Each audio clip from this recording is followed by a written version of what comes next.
Welcome back to Hardball. Michelle Bachmann's political star rose in Minnesota when she decided to take on same-sex marriage and pushed an amendment to the state constitution to ban it. Now she'd like everyone to ignore all that, but gay rights groups say they intend to put Bachmann's views on gays and her husband's views front and center in the 2012 presidential race. Richard Socarides is a friend of mine. He's president of Equality Matters, and R. Clark Cooper is executive director of Log Cabin Republicans. Gentlemen, thank you for joining us. First of all, is this going to be a political issue for the presidential election? Richard, do you expect to raise this issue again and again, the position of Michelle Bachmann? Well, we do. I mean, the bottom line is her views are way outside of the mainstream of American political thought and American scientific thought. She has a long history of opposing the most basic rights for gay Americans. I mean, all we want to be able to do is have the same rights as everybody else, but she has a history of scapegoating and a history of using anti-gay rhetoric in a very potentially dangerous way. So we will call attention to it whenever we think it's appropriate. I want to get to Clark with a quote she gave here. Here it is. A Minnesota State Senator not many years ago, Michelle Bachmann said, quote, "If you're involved in the gay and lesbian lifestyle," that's her term, "it's bondage. It is personal bondage, personal despair, and personal enslavement."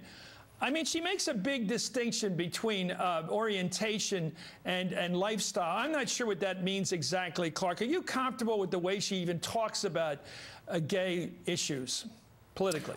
Well, for starters, it's orientation, it's not lifestyle. But the point was made in many areas about electability. So it doesn't matter where you stand on the political spectrum, just pragmatically looking politically, her position regarding the gay community does put her at a fringe even within the Republican Party. I'm not the only conservative strategist. Why is she so anti-gay? Well, that's Clark? a good question. That's a good question. Why is anybody anti-gay? You know, obviously. But it's an obsession with her in terms of her politics. It seems to be more than just winning votes. I don't know how many votes you can win on it, first of all. That's certainly problematic in the most conservative areas. She doesn't. Here's her husband. He also seems to be focused intently on this question of reparative therapy. Here he is talking about homosexuality on a radio show last year. Let's listen in. What do you say when your teenager says she's gay? There's that curiosity. But again, it is as if we have to understand barbarians need to be educated. They need to be disciplined. And just because someone feels it or thinks it doesn't mean that we're supposed to go down that road. We have a responsibility as parents and as authority figures not to encourage such thoughts and feelings to. I mean, Chris, you know, just listen to that language. I mean, that language is like from outer it's a slippery slope. Like if you even hear about homosexuality, you're going to run toward it.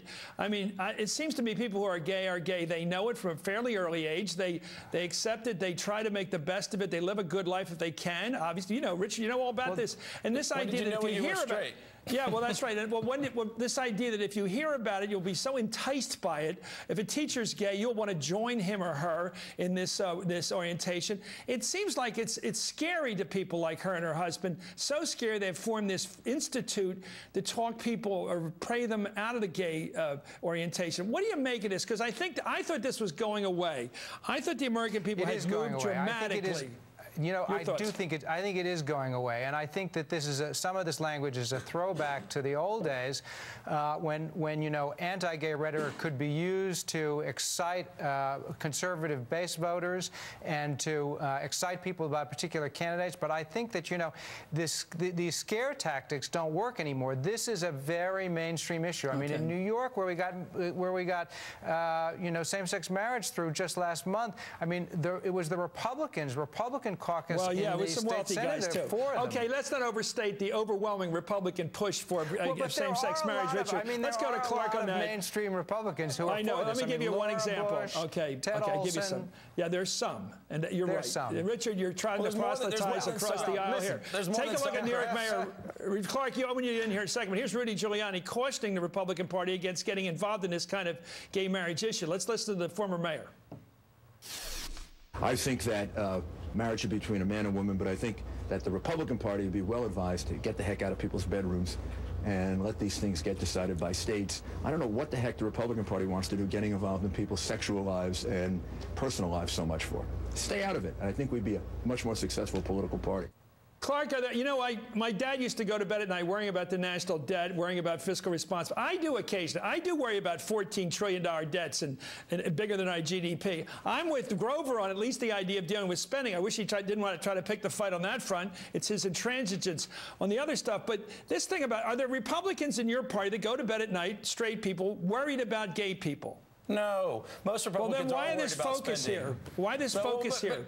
Yeah, but Chris, most Republicans are worried about overspending in the government. Most Republicans want to address debt, want to address the size of government. So because most Americans and most Republicans who are elected to office want to address those broader issues that affect all Americans, everybody needs a job. Everybody's affected by the economy, and most people want to see resolution to government, lower government spending and address tax reform. That said, when an issue like one's orientation starts to eclipse the dialogue, then any solid fiscal conservative messaging that's out there is lost. It gets lost in the cacophony of any kind of anti-gay rhetoric. So there are many Republicans. I tell you, I wish it were true that Republicans had dropped this, but I tell you, Barack Obama, who has got, not a perfect record, but boy, I tell you, compared to any of these Republicans running today, he looks pretty good. Can we end on this? I want to end on one point. I'm going to be watching the Republican platform writing this coming year,